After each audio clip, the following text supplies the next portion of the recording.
नमस्कार मंडळी, रुपालीज रेसिपीजमध्ये तुमचं मनापासून स्वागत। तर आज आपण बनवणार आहोत फणसाची बियांची भाजी, पण यामध्ये आपण कोलिम ॲड करणार आहोत। तर बघूया ही रेसिपी कशी। तर ह्याच्यासाठी आपण ह्या बिया चांगल्या भाजून घेतलेल्या आहे, जेणेकरून साल निघेल। थोडं भाजल्यानंतर आपण या सोलून घेऊया।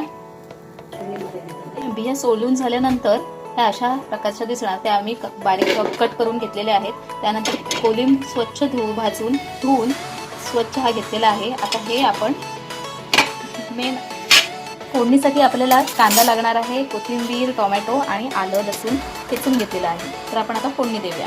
फोडणीसाठी आपण तेल घेतलेलं आहे 1 चमचा। त्यामध्ये आता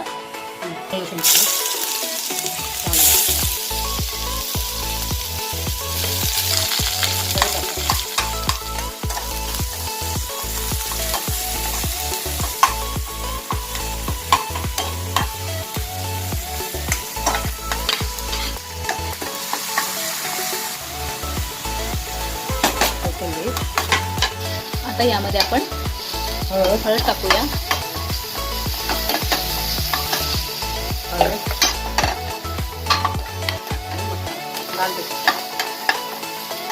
आणि बारीक केलेलं खोबरं टाकलेलं आहे।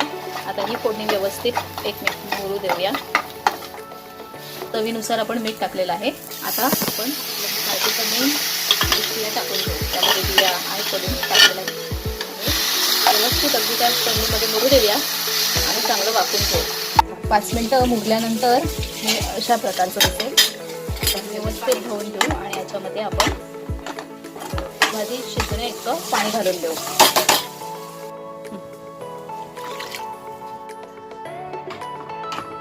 अगदी कमी वेळात तयार झालेली ही कोलिम फणसाची भाजी ही तुम्ही देखील ट्राय करा आणि आम्हाला नक्की कमेंटवर